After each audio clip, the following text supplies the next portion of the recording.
Call the meeting to order. And Caroline, if you would take the roll call, please. Commissioner Mobley. Here. Commissioner Here. Here. Bell. Here. Here. First order of business will be closed session. We'll go down. That's correct. Yep. That's correct. Okay. And then we'll return here with a report out of what we did in closed session. You can pause. Right. For it. I'll drop it.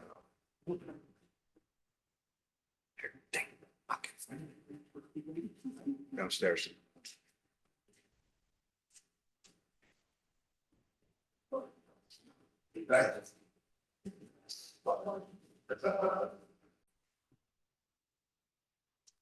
Yeah, so call the meeting back to order. Report that from the closed session, no decisions were made. No action was taken in the closed session. For the sake of discussion, we'd like to jump ahead to new business, item 8. An agreement with Cliff Williams and Sorensen to represent MLFPD in the lawsuit, so 3.7 in the town of Hampton Lakes. So, Chief, any comments there other than? No, so this is a firm that would be representing the district in regards to the lawsuit for the tower at Fire Station 2. Again, I believe it's prudent that we protect the interests of the district, so that's why this agreement is before you today. Right. So I would call for a motion to approve the agreement, authorize Chief Tomeyer to sign. Yeah. So moved. A second. Carolyn, roll call, please. Commissioner Mobley. Yes. Commissioner Curry. No. Commissioner Code. Yes. Mendel. Yes. Commissioner Yes. Motion carried 4. All right. Let's go back now to item 2, board meeting minutes and the approval of the minutes from May 21st. That's it. Any questions, comments, or corrections? Okay. Motion approved. Okay. Will we move the board meetings for May 21st? Second. Carolyn? Commissioner Mobley. Yes. Commissioner Curry. Yes. Yes. Chairman Bell. Yes. Yes. Carried 4-0. Okay. Special presentations, none. General public comment. Anyone? Okay. You. Consent agenda, there is none. Move to item 6. Okay, so item 6, and we have 3 things to cover under the budget. First one is a review of the 23 to 24 operating budget, which this is going to be the last look that we take at that generally. Then I'm going to go back on a couple items that we've discussed over the course of this year. We had a staff report that I put out for trying to move business forward. And the last part will be a request to adopt the preliminary 24-25 budget. There's a little bit of overlap in all 3 of these items. So I'm going to be kind of, it's all right with you commissioners. I'll be covering those kind of concurrently because they're all relevant. We'll obviously start with where we are today, what we're working on and kind of where we're going. And, kind of a reminder that preliminary budget, we're required to do that this month by law. Really, our final budget doesn't get set till October. So expecting significant changes in that preliminary budget as we work through this process, if that makes sense. Okay. So if we could start on page 7, which is our operating budget variance. So a couple things to note on here. I'll go through them relatively kind of big picture. One of the difficulties for the board is traditionally, this is the last look you get at this year. And then there's actually quite a few closeout things that still occur over the course of the next few months. You do get to revisit that again in the audit, which generally comes out, 4 to 6 months later. One of the difficulties with the audit is because it's looking at the health of the district in the big picture, all of this information is in there. But there's a lot of things that aren't in the operating budgets that really change the status or the position of the district much more significantly than some of the changes that we're making annually. And the best example of that is hers. So we have, just like every other public organization, an unfunded accrued liability. And there's two things that every year can impact that. One is the return that PERS had, which varies from 26% to negative 4%. And then the other one is their discount rate. PERS uses a discount rate, which looks at, what does it believe the cost of money is moving forward. When they make changes in that, or there's a change in their investment portfolio, that has significant reverberations on our budget or on the district standing. And a lot of the times that just pushes out anything we're doing kind of on the annual operating side. It can get missed. The items are in there. A lot of times they just don't get noticed. So that's something where the audit's great, but frankly, really understanding this budget is important. The other thing that I'm trying to change over time is, and I'm going to use kind of the analogy of the town. The town has a general fund, which is kind of our annual operating fund, but then there's all these other things that are happening. They have a vehicle replacement fund that the town actually has about 7 or 8 different funds. They're kind of larger, and then they have some other ones. But ultimately, we've always looked at our operating budget, and then we had things that are happening. They're not happening off the books because they all get accounted for in the audits, but they're not happening in this budget. And, there's times when, for example, and we'll get into it once we get to this next portion, we purchased a new apparatus that doesn't get seen in the annual operating budget, but it has significant implications if we are putting that money away. So working with our auditor and working with Bill Green, we're trying to set it up so that moving forward, there's going to be your annual operating budget, and then every other account is captured. And one of the ways that, for example, that didn't happen is, we would, for example, have a non-grant and a grant budget. And we are capturing Chief Brooks's costs on the wildland program in our annual operating budget, but then we weren't capturing the grant revenues. So it give you this skewed view of what you were looking at if you didn't have that whole picture. This is going to be a work in progress. It's going to take a while to get to where we need to be. But what I'd like to do is start to triangulate to us to what I believe is, in the ballpark of where we need to be. So currently, if I look at kind of concerns where we are from a budget revenue, I say there's 2 things. One is our capital expenditures, which I see as kind of big picture, fleet, facilities, equipment overall. The other one is the wildland program. That's a service that I believe is instrumental for protecting the community, and we just don't have the funding to provide everything we need to do that. Wildland program is a little nuanced. Not going to get into that one too much, but I think we need to start tackling the capital expenditures. And there's a couple different ways that I want to do that. So again, if you look through this budget and you go to page 9, you'll see that today we are about $890,000 in the green, which sounds really good.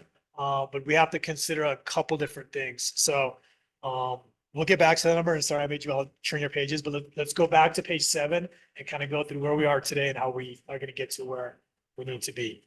For the most part, our revenues look really good.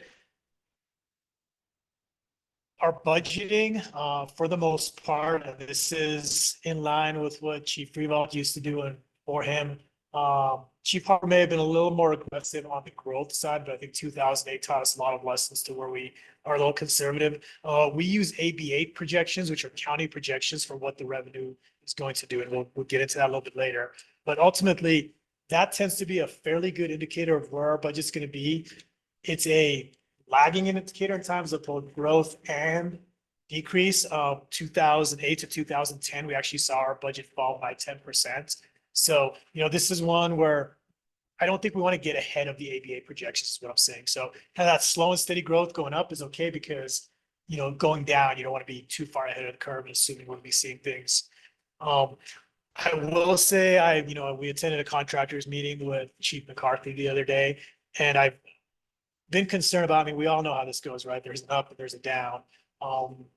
We're actually still seeing an increase year over year in construction. We had some discussions with the town staff as far as, is this due to the disaster? Like, no, that's fairly been paid off. So I would say that I don't want to be too overly optimistic, but we are still in a growth period, if that makes sense. Okay.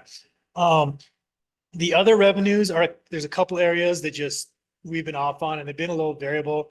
The leasing and miscellaneous fees, I tried to work with Chief more before we left to kind of understand why we're so under. Our understanding is a lot of that just has to do with that transition to Tyler Tech and things that got collected late in that 1 year and we're just gonna be off. So most likely that ballpark's gonna be lower than what we expected. And my concern was that, again, that's reflecting a slowdown in construction. That'd be a bigger concern than the $30,000. Doesn't sound like it is if you talk to the town. We're actually seeing, again, an increase in construction. This is more of an internal thing with the programs that we're using. Assistance for hire. If we build out the wildland program, I believe this will be a significant revenue for the district. A lot of it needs to go towards capital expenditures, which is a whole nother discussion. But just to give you an example, so some of the funding we did, and last year we did nothing other than 2 pre-deployments for basically 48 hours, so 96 hours of work. Half of that got pushed back into the previous year, and then half of it came in this year. So the $33,000 represents 2 days on assignment, basically through the weekend, covering the area. That was a red engine. We get reimbursed a little different on those than on the green engines, the Cal OAS engines. But just to give you an example, this year, and we're hoping that we start to gain that experience for a group. Our group went out on Sunday and they're out fighting the Hesperia fire. So already we're most likely going to be over where we were last year, just a couple weeks in. And I do believe that that's something we need to not be aggressive in the amount that we expect there, but I frankly believe that if we move the wildland program, that's going to be significantly higher than budgeted over time. So that gets us kind of to where we are with on the revenue side. We do also have, again, we're capturing the grant revenue that is only for employee costs because our operating budget has flexed those employee costs. We did have other grant revenue from CAL FIRE, which we'll get into later for the skid steer that we purchased. It's not here. And again, those are the things that take a little bit of time, right? So Chief Brooks is going to be submitting for this quarter for CAL FIRE at the end of the quarter. And that gets back pushed into this budget because that's when services were received. So ultimately, that's going to end up probably right within where we had budgeted for, if that makes sense. Any questions on the revenue side? Okay. Sorry to interrupt you. No, of course. Any particular reason why the ambulance income is so down against budget? Yes, a couple things. So we have switched ambulance billing providers and it's frankly just staff cost. And so one of the things that I truly believe we need a wildlife program. Like there's no doubt in my mind. And I'm going to be having this discussion on what I consider core services. But what I did is at the time when I started, we had 4 firefighters, firefighter captains, but kind of line staff personnel that keep the place running. And when we lost Jordan to a job in the Bay Area, I said, look, I feel like we need to make sure we have the funding there for the wildland program, and we didn't fill it at that time. We just can't keep up with day-to-day operations with 3 firefighters here. And I learned that over time. One of those, for example, is somebody help with EMS. It comes back to me. They're not there. So, and the other part of it is you're constantly training someone. So I trained Jordan, came back to me, trained Jason. Fortunately, now we have McCarthy to help me with that. And now he's been working on that. But one of the things that's on our back burner is switching over to new provider for the billing. We'll catch up on those.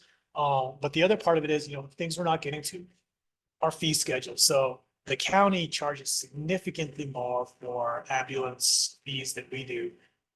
I'm not a huge fan of how our medical system is set up, but that is what it is. And ultimately, we do need to get those costs back up to be representative. So over time, those are the incremental things that we can fix only by having enough staff here to get things done. We will get there, and I expect that one to get back and frankly go higher. Yeah, because that was most of my question is this just, a lag in the billing versus? Absolutely. I would say if anything, our actual ambulance responses have been going up every single year. And when you look at, so basically we are the secondary provider in the county. And what that means is Medic 3, the ambulances here goes first and they can handle most of the calls. What we end up doing is getting that second call, right? And as town gets busier, that second call is occurring more and more often. So over the last 5 years, we've seen a significant increase there. Again, I'm hoping this is actually going to become a reasonable revenue stream for us down the line. We just have to get it all set up. But I do foresee that that is something that's going to be impacting the district significantly. When you look at the ballot measure, one of the things we heard from the public is medical is most important. And the reality is 60% of what we do is run medicals. We need a new ambulance. These are things that we really do need to discuss, even though we look at ourselves as firefighters all day. But the reality is that is something that we're doing. And it needs to be recognized. Talking to the other chiefs the other day, the other weekend I worked, I dealt with wildfire outside of the district and medicals. Neither one of them are we getting, revenue credit for. So I think over time, those are things we need to address. There's a time and place for those. Let's start any fights today over, medical reimbursement. But I will too, there are other districts that have reimbursement. And I would argue that we provide more services. So if there's no other questions on revenue, I would move to personnel costs and just touch this one kind of from again, big perspective. We're at 92% of costs. That being said, there's a couple different factors in here. So, and I'll go through all of them really quickly. For the most part, things are where we would expect them. There's also board direction on making sure that we're staffing an engine company through the summer. So we actually increased our wildland staffing model just to provide that service. The way that's represented is we actually have 4 people out on a fire today, and we have 4 working up in the lake space. And today, the Chief Brooks will hit on that a little bit more. While it looks balanced, we are not where we need to be on the full-time firefighters. And over the course of this year, we started with 2 firefighters. We added on Jason Compton halfway through the year, and then we just added Shane Holty, who we'll speaking on shortly. But basically, for the course of the whole year, we had 2.5 firefighters on. We want to get back up to 4 again for the core services that I had mentioned on the front end. The good news is we're at 4 today, but that means that line item is going to go up. So the question is, what are these costs reflective? And I did some quick numbers over the last couple of years, but while we've gone down full-time firefighters and we need to get that back up, we have significantly increased the number of hours that we have people in here working, just getting everybody working hands-on with the equipment in classes. And our part-time hours over the last 2 years went from 14,000 to 24,000. So significant increase in, again, our seasonal staffing, our weekend staffing. Again, I think there's places I'd still like to bolster that, but we do have people coming in here and working regularly. Drive past Station 2, there's a crew out there for 6 months working that whole time. So one of the things is, because I made some changes to the system, primarily to capture these wildland costs. If you look at it, we're over on part-time costs and we're under on wildland program. If you took them together, they're actually kind of right where we need to be. Some of that is when we first started the wildland program, those costs were getting put to part-time instead of wildland. So we've fixed that since then. And we've also, like I said, bumped up the wildland program.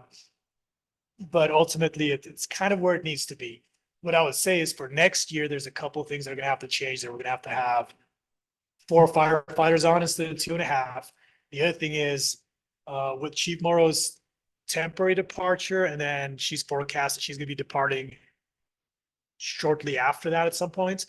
It didn't make sense to bring on a chief officer, get rid of that chief officer, bring on another chief officer. So next year we're going to have, probably for the first time in a long time, we traditionally, because Chief Walker is 0.6 time, although he's here a lot, we've been running short on that ever since, probably since Chief Harper left. We used to have 4 division chiefs. So for next year, we'll be running higher on a division chief. That'll allow for a good kind of continuity of coverage in prevention and transition, and really set us up to make sure we're taking care of other things. The other part of it is, just similar to Chief Walker, we've got Chief Brooks, who's serving as a retired annuitant, who's only supposed to work a certain number of hours, and he's here more than I am. So I don't know, we have quite a bit that's happening on the management side that we need to account for moving forward. So we are at 92%. It hasn't accounted for, again, that period from June 12th through the end of the month, which will come out to 5%. So we'd really be sitting at 97%.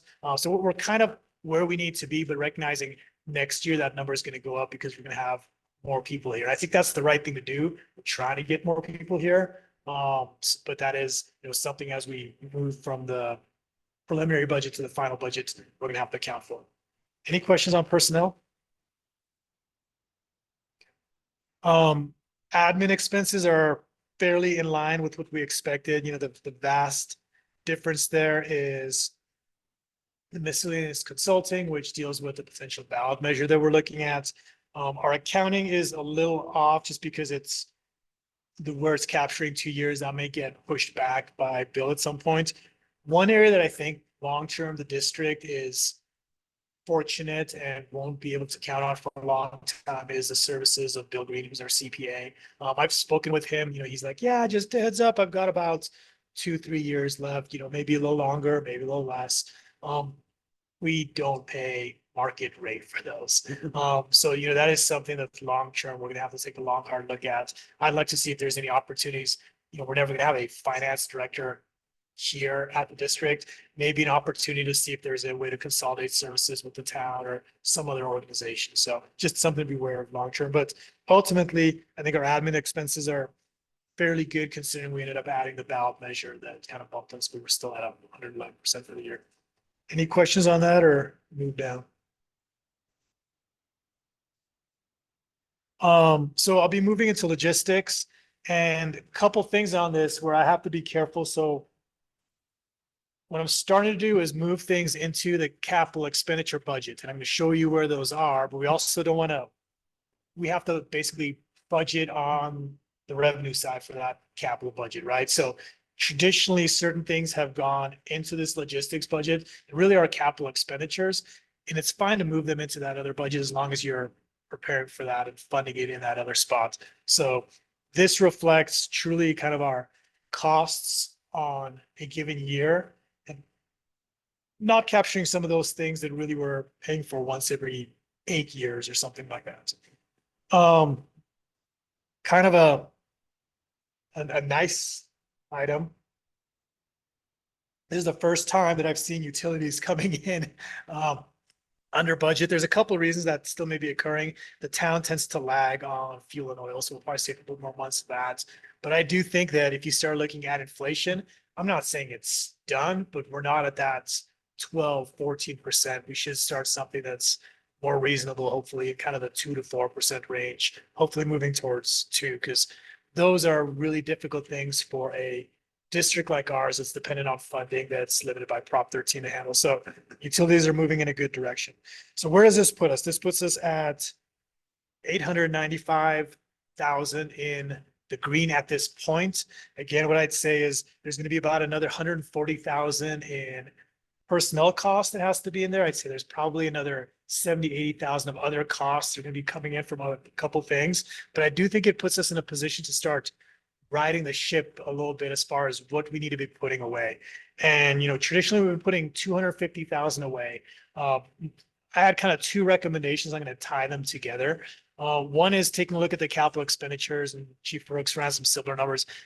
I don't know if it's there, but I think it's a step in the right direction. And I like 10% felt close to where we need to be. And the nice thing about 10% is as you adjust the budget, you also adjust that number. You're not stuck at 250 and thinking that you're in a good spot. So my recommendation is we're actually in a position this year that we fund up our capital replacement fund by an amount of $374,069, which would bring us to $624,069, which is 10% of our operating bill. I'm sorry, and that actually includes one other portion. Long term, I don't know how the district is going to work this out without having our employees have a place to live. We're the only public organization that requires our safety employees to be within driving time of a fire station. So I think we have to have a portion of our budget that accounts for that. My recommendation on that today is 4.5%. And so this 624 number represents 14.5% of our budget this year. We're in a position to do that this year. next year with our personnel costs. I'm not sure if we're gonna be able to do that, but I think we should do it right this year when we can. And then we can discuss a little bit of, what should next year's budget look like and how do we account for that. But, for this year, because we have that opportunity, I'd ask the board that we bring our replacement fund transfer, which includes all of our capital and facilities, up by another $374,000. So thoughts on that, I guess. Well, I mean, I'll start. I think that repair and replacement, I absolutely agree with that. It's, 250 sounds like a lot to have to buy at least. And I think that we've felt good about that, but it doesn't reflect any movement in our budget. Our budget goes up, it's 250, our budget goes down, it's 250. I like the percentage. With regard to putting 4.5% in the budget for housing, whatever that is. Fundamentally, I don't disagree with that. I think that a lot of work needs to be done on how we execute that and what that means, right? Is it rent assistance? There's certain things that I think are probably more conducive to a longer term thing, a longer term solution versus a short one. The caveat would be that if we do that, which I'm supportive of personally, we have robust discussion on then how that's executed. I don't know that we want to build our own parcel. I don't know that, we want to be landlords, but how do we fairly and equitably? Great point. And that's where there's a little bit of overlap on all these items, if I could kind of cover that. So, the next piece in your packet, and we'll skip over it real quick, is where we historically came up with that 250 number and why we think we need to bump that up. I'll skip past that for now and move to page 20, which was a staff report that I brought before this board in the fall of last year. And we were looking at setting up quite a few different funds: a general fund, operating reserves fund, capital reserves fund, housing fund. A couple things. I still think long term it may make sense to set up a couple different funds, but for ease of moving forward and still kind of meeting the need of the vast majority of these, I've got a couple comments on how I would change this. I would argue that at today's date, we basically should have an operating fund, which is kind of like our general fund on things we spend annually, and then a capital reserves fund that the district board can decide on items like Commissioner Mendel mentioned, right?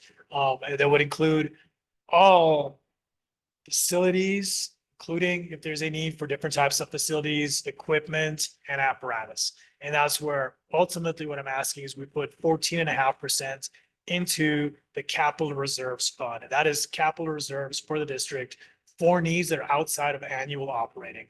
It means that today we're not going to be able to set up a housing fund that's separate. We just don't have the capacity to do that. But the board does have the discretion to use these capital expenditures as it sees fit moving forward. So my intent would be that this staff report gets rewritten to kind of reflect that. And right now that we have our operating budgets and then a capital expenditure budget, the board has traditionally used that in how it sees fit. One of the things I'll say on the operating budget, and kind of this will be the next step once we get some clarity on the numbers, is we basically have those two accounts, but we're not using them in that manner. And we really need to make sure that we're making our capital purchases out of our capital budget and our operating purchases out of our operating budget. So as we get this concept kind of stabilized, we'll start getting staff to start using those two different budgets. And then we have to put a threshold under our operating budget. So what the town calls that is basically a fund balance. So at any point in time, there's money in the bank, that's your fund balance for your operating budget. And what you want to do is look at your lowest money cash flow and make sure you have no money to make payroll. So for us, that tends to be December, January. At that point, we can look at that is our lowest point from a cash flow perspective. And at that point, we make a call. I think in the past, Chief Revol's put in about 40, say maybe 30 to 40% of our annual operating budget should be left in the operating budget. The rest of that should be in capital expenditures and can be utilized for needs of the district. Does that answer a little bit your question, Commissioner? Yeah, I'm more comfortable with that general capital replacement direction than trying to sequence out Perfect. a bunch of different, I mean, that's my, Absolutely. And I think that gives, as long as the board understands that's a larger fund that uses you see fit. So my goal would be between now and when we get the final budget completed in October, that I update this staff report to reflect that. And we're basically going to have two budgets. One is going to be a general operating fund. And one is going to be a capital expenditure fund. And we're going to work over time to get those to be appropriately balanced. yeah, so that's my opinion. I would open it up to the rest of the.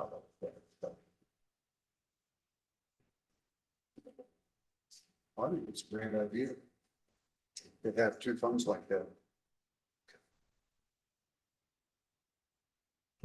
So if we're comfortable with that, I'm gonna keep moving forward and kind of really painting this kind of capital expenditure quandary we're in.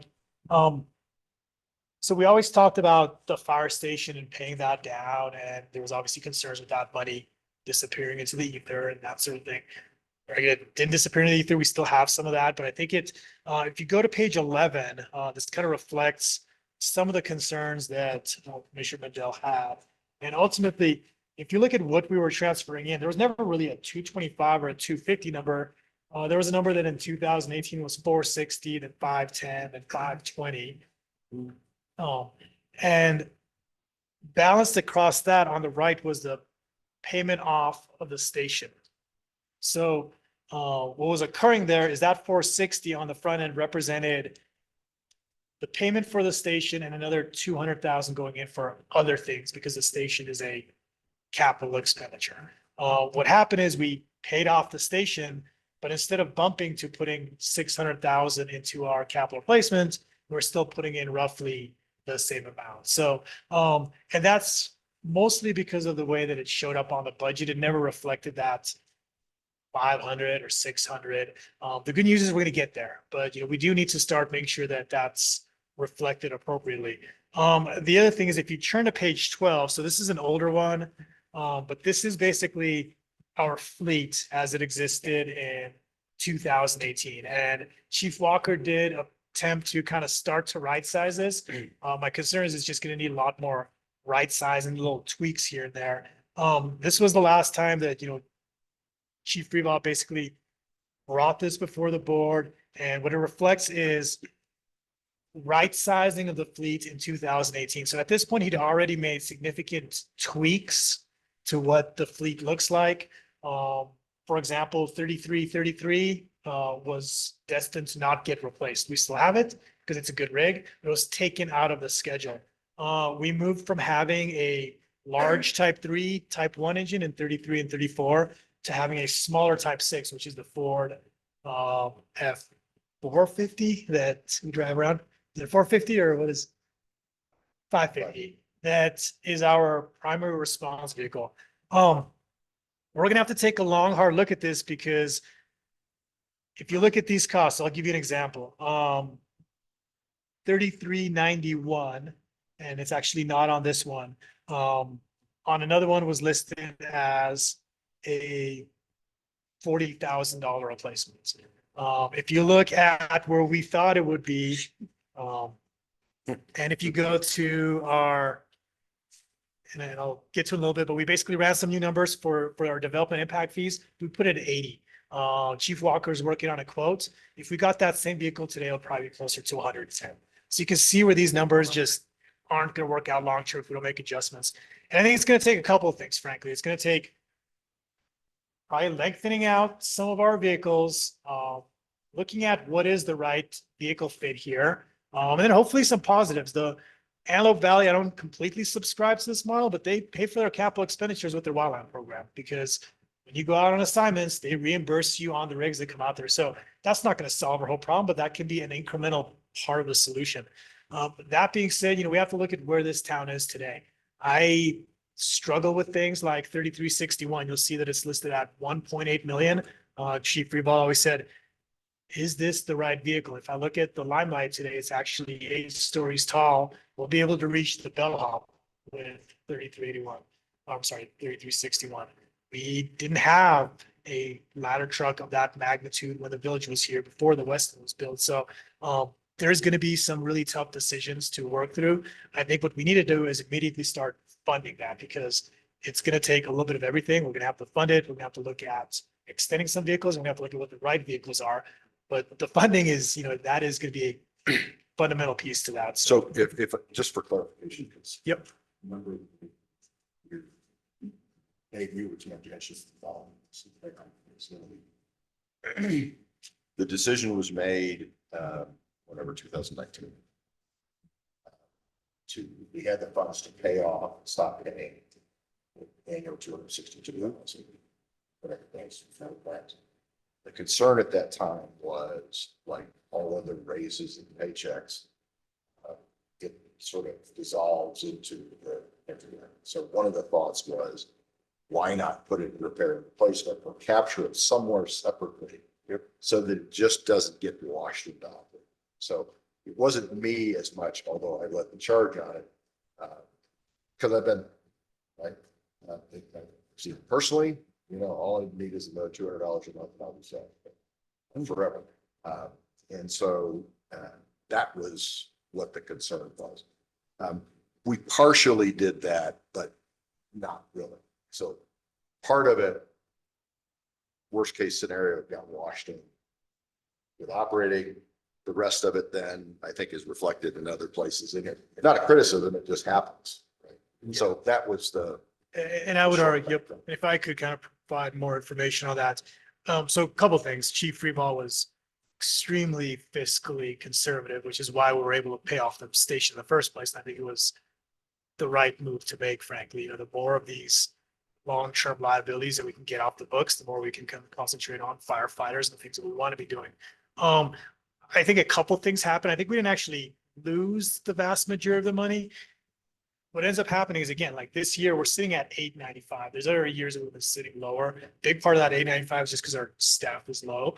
But generally at the end of that year, that money ends up being there and it needs to get accounted for. What I don't want to do is show all that money and not represent the other side of the equation. Is we've got some serious work to do on our capital expenditures and on our larger projects, right? So I would argue that that money is still with the district to a certain portion. I believe 130 went towards staffing, the other stayed. So it stays there, which is how we always end up with this large fund balance.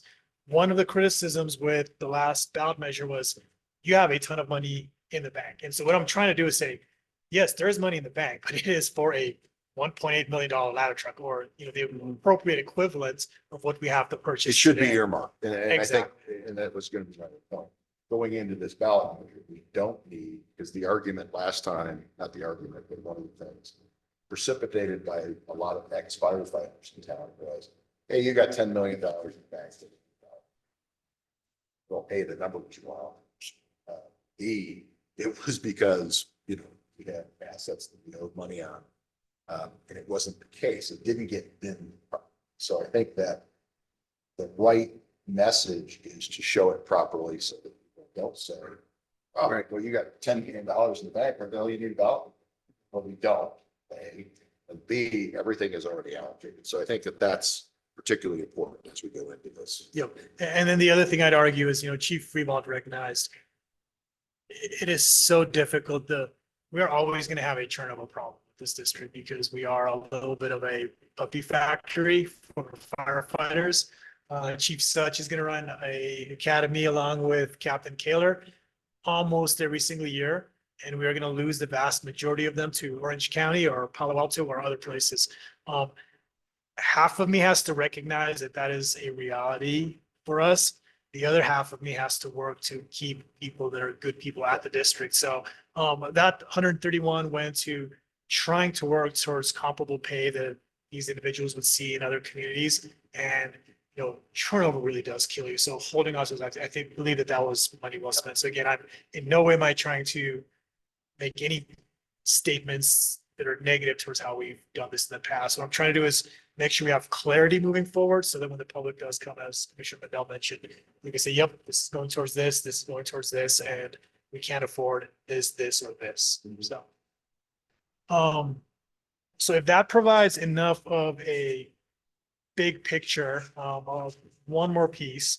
So what I'm going to start working on, I'm not going to bring this to the board every month because I don't think it's relevant. I think it can come a couple different times, but basically all that other money, right? We want to be seeing what's occurring with it. So if you go through pages 17, 18, and 19, that's showing your non-operating fund, right? So if you look at the top there and ignore some of the totals because they're not always reflective of those columns specifically. But, and this is a 2-year number. We've put roughly 1.4 million into capital expenditures this last year. Now, again, that's where you have to have, again, the devil's in the details, right? The reason that happened is because if you look at item number 3, not this year, but the previous fiscal year, we put 760,000 out of diff into our account. There's multiple reasons for that. Diff is supposed to be paying back for our capital expenditures. That's why I pulled it out of our operating budget. It was used to purchase the station. It was used to purchase the ladder truck. The other thing is if we had that on the books, it hurts us with future diffs moving forward. It's a complicated thing. But so we brought that over from the town to our budgets. That's not reflective of a normal year. This year, that number is 91,000. So just to give you some perspective of what's occurring there, but that's one that I have to get our accounting to show this. Currently, that 91,000 is still sitting in our annual operating cash flow, and I need to move it over to the capital expenditure side. So about 1.5 million we put away. Capital outlays. These are things that would have traditionally maybe lived in our annual operating budget, but they don't belong there. The radio system is a great example because we get reimbursed on that from the state side and subscription costs. So we put about 80,000 towards the radio system, 193,000 towards the tent, and we put about $450,000 towards equipment. And there's another 37,000 below that. If you look to page 19, it's going to start showing the things that help pay for that, right? So there's the capital replacement transfers, there's the diff revenue, and then the other piece we have to move in here is grant revenue, which was what we received from CAL FIRE to pay for that. So again, now you're going to see kind of 2 different budgets moving forward. One's going to have your capital expenditures, the other one's going to have your annual operating budget. Does that make sense? Yeah. Any questions or concerns with that? And that's just capturing today's cost. Really, the long-term, larger project we have to do is build out a capital replacement plan, which is a large endeavor. Those are usually 40 pages long. And it's what do we want to do for the next 5 to 10 years as a district, you know, as far as we need to build a station 3 up at Main Lodge. What do we need? Do we need this type of fleet? What are the capital expenditures, which is essentially what that Excel sheet was doing, just needs updating and a little more robustness down the line. Does that make sense? Yeah. Great.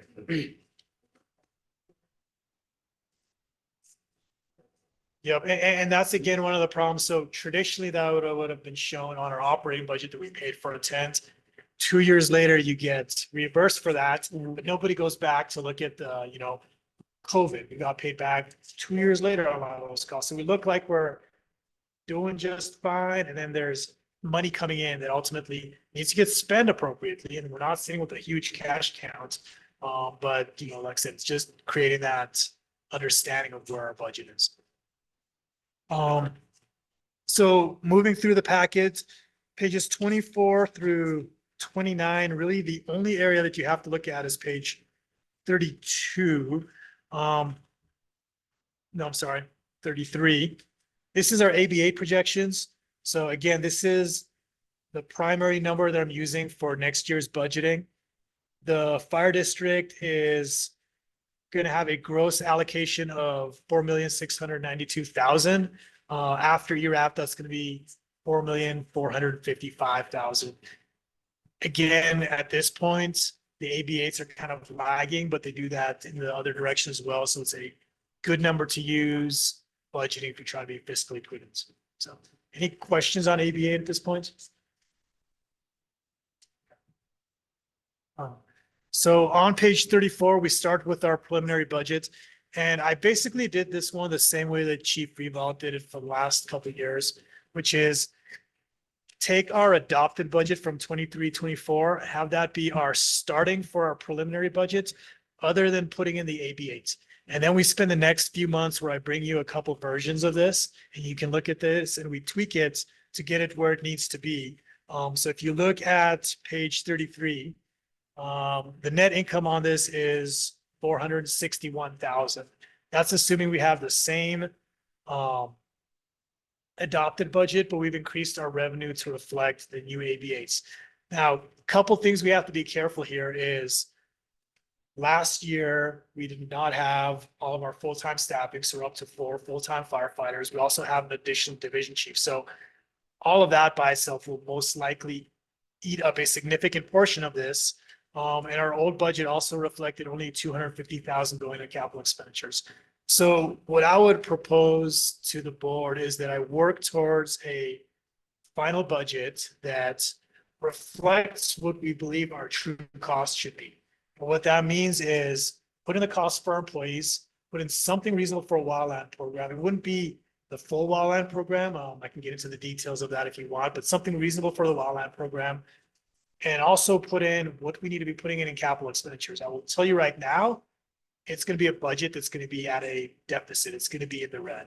But a lot of times we get these questions of what are you not getting to? What are you not getting done? So my proposal is we put that out there with the intent that if we don't get we move forward in November, do not get that funding, then it'll be on me to balance that budget over time to bring it where it needs to be. But it will require cuts primarily from capital expenditures, primarily from the wildland program, because those are the 2 places where we have some room. So we won't be providing the services that I believe are appropriate. We'll start to have to take cuts on some of our equipment and things of that matter that I believe are not ideal in the long term, but it'll reflect what we believe the current budget should be moving forward if we're providing services that are appropriate for the district. So Chief, one of the things I would recommend that we try to work on messaging for ourselves is most people who are looking at this budget don't equate equipment services. Okay, so they look at their vision as a new big shiny piece of equipment that we want to have versus what happens when I dial 911 and have, yeah, so I've got the survey as well. Yeah. You're right, providing that services. So I think we need to do better at linking those 2 together. And it's not just what you want a new car, with an old car just did fine. And what does that do for me? So that's not a today discussion, but I think that as we start talking to the public, should we decide to go forward with ballot measure and everything else, that differentiation has to close then. Because in the few discussions that I've had with just friends around, I think, what are you going to do with this? You're just going to buy more equipment. They don't translate that to service. Sure. And I think that's a fair statement. We have been, Chief Reval mentioned this as well. This station is both a blessing and a curse, right? In the sense that it was built when we had 4 full-time employees, the rest were volunteers, and we had the funding to make all these purchases. I would argue half of our fleet downstairs represents the same thing because it was working off money that we had as we built up the services. Today, I don't know if we'd have the same fleet that we have. So, over time that will change. And I would argue the place that it's most reflected is if you look at those vehicles that turn over more frequently. So currently, my vehicle is significantly older than half the maintenance vehicles, and it is a 911 first responder vehicle. You go to the utility or to the public works department, they're driving, brand new F-250 Super Duty. So I believe that we are doing the right thing, and you're correct. Our messaging is just not there, or it's hard to overcome the messaging of this station. So cognizant of it, I would also agree that, yes, the vast majority of this should be going towards services. or that somehow we link Well, our Yes. discussion. And- and- the services to the equipment. Being able to respond, being able to And react, we're- being able to Absolutely. And we're starting to work on that. And I'll give you a couple examples of it. change it out. Part of it is, for example, our ambulance. It is incredibly old and it went down a few months ago, maybe a month ago. Fortunately, the county provided us with their backup ambulance. We just have to replace it. That is not something. So that is a service that is directly being impacted. But that's By a our strong message Yeah. Yeah. No, I- for the town that says, Yeah. okay, what do you do with this money? We have a 20-year-old, whatever it is, Yeah. ambulance. It's constantly in and out of service. In order to show up, we need an ambulance. That's $100,000, $120,000, whatever. But that's that. Well, whatever. Well, that's what I was looking, that's, John, glad you brought it up. I was looking at it and I don't want to seem ignorant when I'm looking at this apparatus, I'm thinking, how old is our equipment? Yeah. I know that, Mono County just got new Tahoes for their sheriff's department. Went from top, to one vehicle to top. The police should try and do the same thing. What are we gonna do? Draw to a fire and horse-drawn?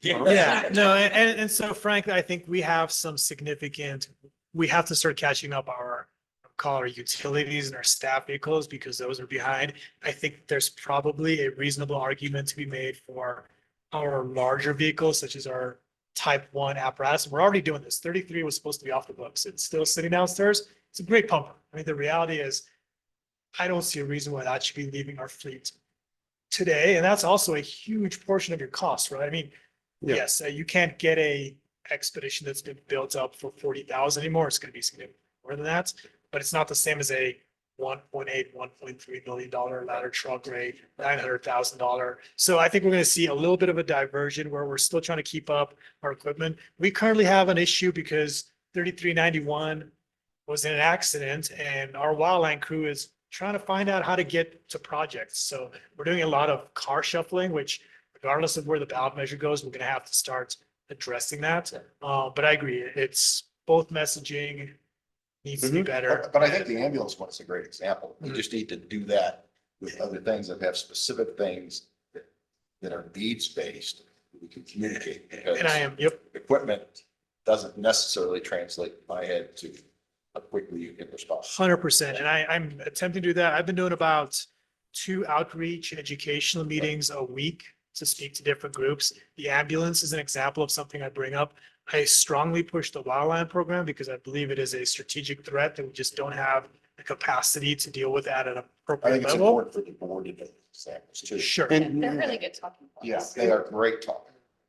when you talk about the wildland program, you're talking about it in terms of getting to a wildland fire and or also a wildland program that we could create revenue from by. Great question. So the wildland program, obviously, it's got 3 kind of primary strategic intents. The first one is fuels mitigation within the community, right? So we are always going to be dependent on mitigating versus just responding, just due to the nature of there's no resources out here. So today, they're working up in the lake space and cutting down dead trees. Nice thing is there is a revenue component to that is being funded by CAL FIRE. So that portion is returned to us. The other half of our wildland program is out in Hesperia fighting fires. That's right. Also a revenue source. Right.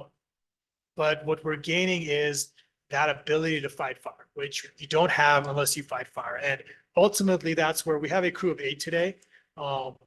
If we pass the ballot measure, I would recommend a crew of about 12 to 16 because that is the critical mass where we can hit multiple things.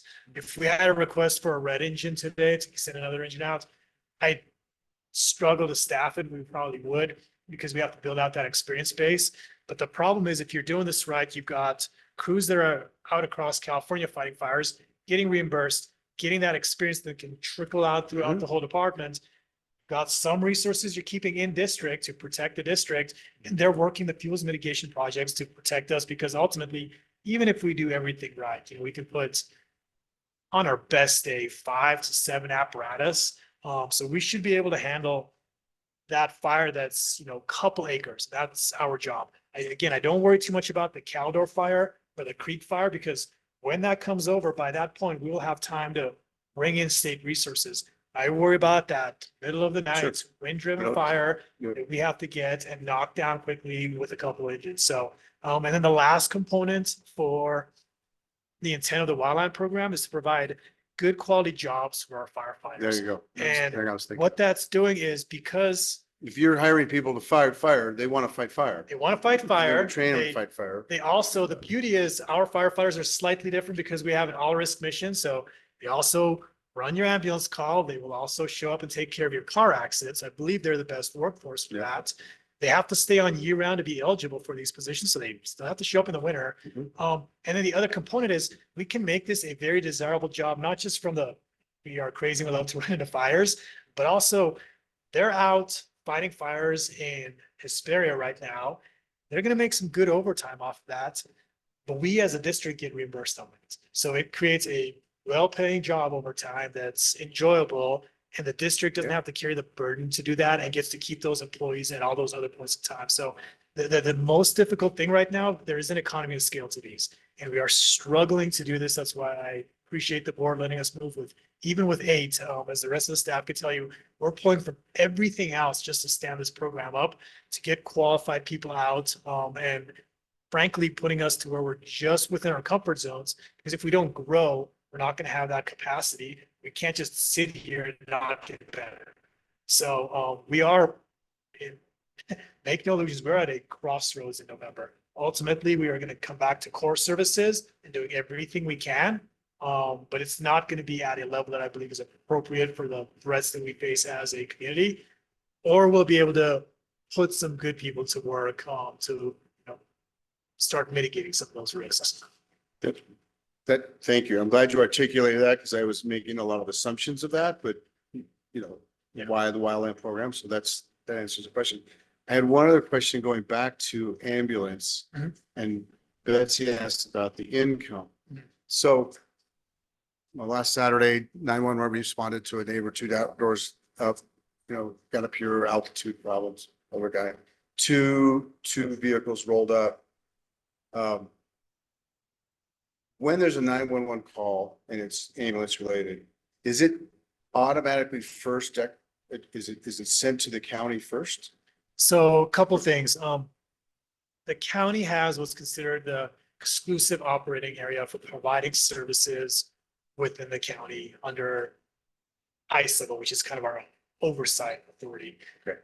There are some arguments to be made that we have something called 201 rights, which will let us break free of that contract. I am under the impression that, this is something that we need to take a look at, not in, any kind of hostile action by the district, but by going to the county. Unfortunately, we have people in positions. Brian Bullock, who runs the EMS program, is an old paramedic partner of mine. Sandra Moberly, I know her very well, who is kind of, so nobody's going to want to give us any money making mistakes. I'm about only, that. I But only what look I at would it from a argue- revenue standpoint. Yeah, exactly. What I would argue is a couple things. One is we are kind of running these calls that we need to collect the revenue on better. But the other piece of it is as town grows incrementally, maybe that growth would better be captured by the district as opposed to the county. So the county has, you let it keep its fundamental piece to function as a county. But as there's more need for services, which frankly are coming to us because we're that second out ambulance, that becomes a recognized component. And everyone's comfortable with that. I mean, one of the things I'd say is really good right now is this is probably the best relationship I've seen between the county paramedic program and this fire district. A couple fire chiefs back, there was a worry that we were going to take over the program, and it made for very tough working situation. So, if we look at that in the future, I think it's something that we frankly should have a discussion with them about. We look at what do good systems look like moving forward. And the other thing about this is it's an incredibly unique system, and the county has responsibilities for its fire service. I mean, ultimately, they are the fire districts, but it is in my opinion, it is a weakness in this region in the sense that we have these underfunded districts that are also under-resourced. There's this saying that EMS saved the fire service because for us, it's 60% of what we do, for most part departments, it's 90% of what they do. And they also capture the revenues for that. So what we have here is unique. I would be the last person to say we need to make some kind of waves and break it. But I think moving forward, it should make for conversations on, what does 5-10 years look right to all parties? So,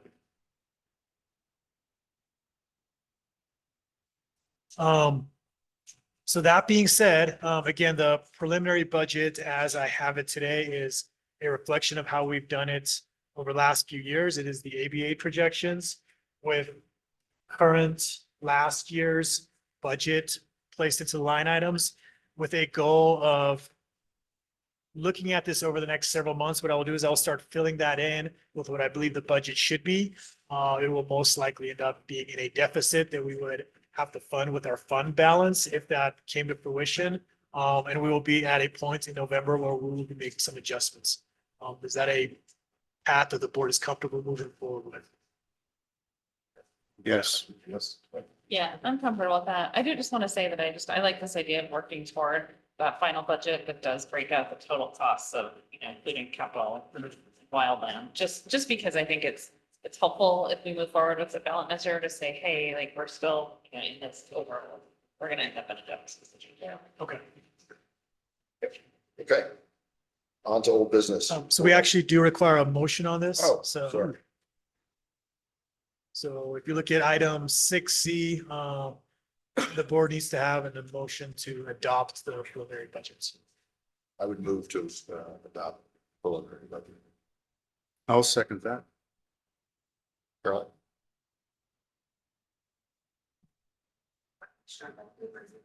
Yes. Yes. Yes. Yes. Yes. Yes.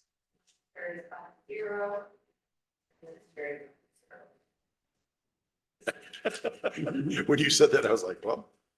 Oh. Okay, old business. Report on potential ballot measure ad hoc committee, Commissioner Truax, and Chief Kevin. Sure. So just to kick this off, we've talked a lot about the ballot measure today. So you should all have seen the most recent mailer that was put together as a result of the survey and just a result of a lot of the feedback that we saw on the sponsored social media posts.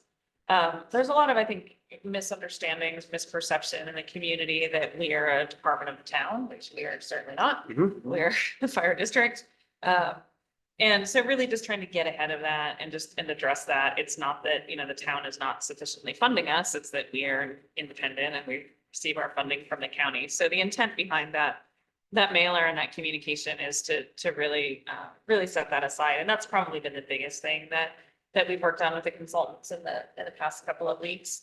And I know that Chief Meyer is he's out on his dog and pony show with the PowerPoint, talking to different groups. So I think that's really all I have. And I'll let you. Yeah, I would just echo, it almost seems, just as an example, I had duty, not this week, the weekend before. I was doing a presentation with Chief Brooks for White Bark.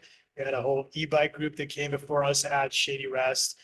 Bob Gardner was present in the group. And during that call, we received a wildfire at the scenic loop. There are no Forest Service engines. Also, just kind of an update. They have now dropped their coverage of Rock Creek because they've lost the captain there. So really Crestview is the only engine that we have. They have their water tender there. So we have had 2 fires we've covered in the area last week. Captain Kaler was on one down by Mammoth Creek. We are by far the first responding agency. So I believe we're doing it. You can't do more than speak to the public, have a fire breakout. get a call. Get a call and go to that, Can you Sure, give us but- an idea when your next time? Yes. Yeah. And Act accordingly. so, yeah. And Bob Garner did ask that I speak in front of the county as well. So I'm in front of the county July 9th, in front of town council July 3rd, in front of, Rotary Lions. We're doing every opposite of contractors meeting. Every chance we get, we are getting that educational component out there. Again, I can't advocate for this, but I believe I have a need to explain to the district or the community what it has and what it does not have. So I'm being very careful to follow the material that we've been given and has been approved by LCW, but I am again, I do believe we have a communication issue here, and if people understand what they have and what they don't have, we get those 23 votes. So I will leave it at that. The only other thing is our intent was to move forward with July 23rd being the point at which the board makes a decision on this. The county had listed July 22nd as when they'd like all their measures brought to them. I did reach out to the county clerk and she said July 23rd would be fine, so we can move forward at when you consider that item. Any questions? Has the town decided whether they're gonna put, So They're putting three. couple notes, there are three other measures that are moving at the same time. There is a TOT from the county, there is a TOT from the town, and there's a school district measure.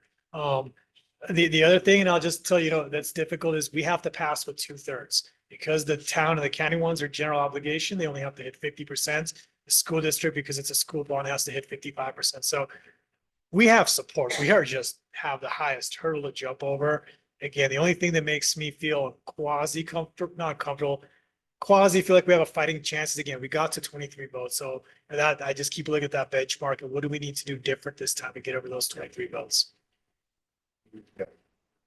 And I would just add to that too, that obviously, with your, in your role legally, you can educate, you really should not, you cannot advocate once this, ever, but once it's approved particularly. So please don't hesitate to, have us assist you because we can. Absolutely. will And- advocate. And basically, July 23rd, there will be a transition. That will be when there'll be more weight on the board because the board can advocate.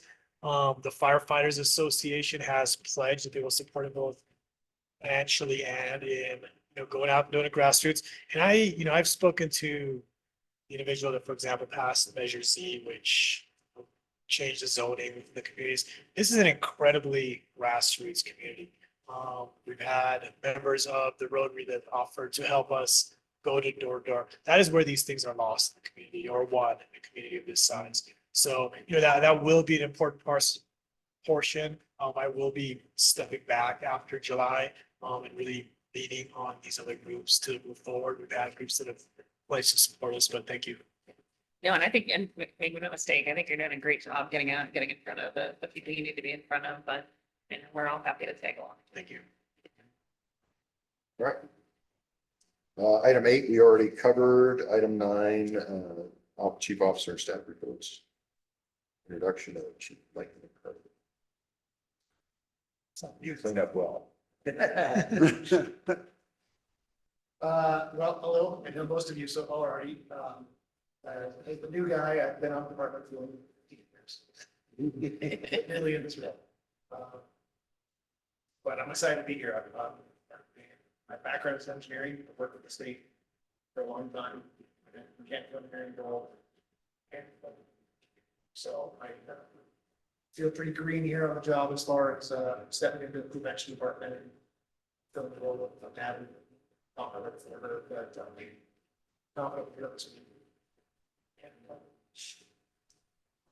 it's an exciting time. I'm excited about it.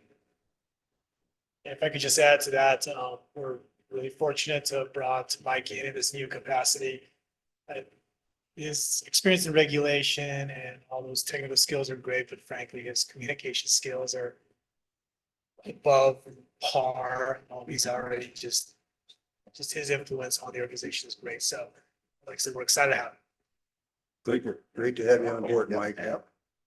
Yeah, thank God you're not pushing out regulations anymore. Okay, wildland program. Oh, I guess that's me. Sorry. Should start with introducing our new employee to the wildland crew, Shane Mulkey. Shane just started yesterday. Yes. Yeah,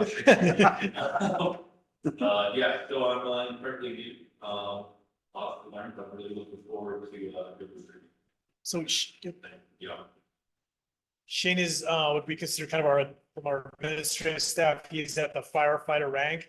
Really, his job is to support all the things that have to happen in the wildland program because he's going to be year round. getting all the CEQA done, getting all the grant things happening, getting the training of, he's gonna be assisting Captain Kale with training all of our firefighters. So I really see the group that's in here as kind of the support staff. So lets the cavalry do its job. And I'm really excited about having him here around with us. He did spend a couple of summers with us working on kind of our summer program. We stole him from the town, frankly. He was an employee at the airport, so I owe them an apology, but I think we're lucky to have him. No apologies. Well, We were going to give you a real quick update on the wildland program. As the chief mentioned, right now the crews are, well, it's actually crew at this point, but the crews are working with the town of Mammoth Lakes on the MUPS trail leading up to the Lakes Basin. It's a complete and utter mess out there. Tremendous amount of dead standing from beetle kill. A tremendous amount on the ground. They actually closed the MUP path a couple of weeks ago due to the public safety issue. Most of this is right along the trail. Stuff's been falling almost daily out there. It's about 9 acres of land that we're working on, and there's probably a couple hundred trees out there that need to be dealt with. And we're still waiting. We can't actually do the whole project because Frontier is holding us up. Because Frontier needs to put their lines on the ground. Otherwise, anything that we drop is going to take out their lines. But the town's kind of getting to the point where they might just go ahead and start dropping anyway. So they've been working out there. It's amazing the amount of fuel that's on the ground, what we're cleaning up. And that's one of the big projects for us with the town. CAL FIRE has agreed that it fits in with the tenets of the grant. So we can charge against the grant for that work out there. We had to do a little paperwork with them, and Chief and I had to prove a few things to him about the scope of the work and how it looked. But it does, dead and dying is within the scope of that project, plus the public safety, plus that it's along pathways and roadways. It all works out fine. They were working it as the 8-person crew. They're working it as 4-person right now. And the other 4, as we mentioned, are out at the Hesperia fire. They're still actually working on that. I just talked to them a little bit ago. They may get moved to another incident, it's hard to say. Some of the other incidents are dying down, but in the other states, got some pretty big fires going. So. If you need to motivate Frontier, you know, there's a guy in town who can help you take down lines. Yes. You can tell him you hired him. We've met him. We actually used his work as training of what not to do. Bob, is there any, are there any plans for taking down the trees as you come into town, ones that were dead and dying? Are those, are the ones along Old Mammoth Road or the ones on? 203. Are those, is that salt from the snow thrower or what? 'Cause it looks like, Part of it is the prescribed burn that Yeah. occurred last summer. You've got the fuel height in there. They got a little too much heat in some of that. But that is all USS Forest Service land. Yeah, so a couple things. So there is a strategic plan on working through these that's tied to the ESCCRP. There's priority acres is what they're being called. The vast majority that we're working right now is going to be kind of the Canyon and Chair 15 project and Valentine. But there is and then there's this between the schools and the hospital. There's another portion that's going to be going on this side of Shitty Rest Road. On this, I call it the south side right there. They did burn that, and from the foresters, they believe that a vast majority of those trees are actually going to survive that. They're gonna grow green, they're gonna, yeah. So if they still have a green portion, some parts were hotter than others. If you go up, they're doing some burns north of here, some of those were definitely on the hot side. The good news is everything from basically Sherman Road to the 203 now has the ladder fuels removed. So it's a good part of the area. But a lot of these projects, they take about 2-3 years before they start to look right to us, you know, so this will take a little time. You see something similar when you drive past June Lake, where we had the fire a few years back.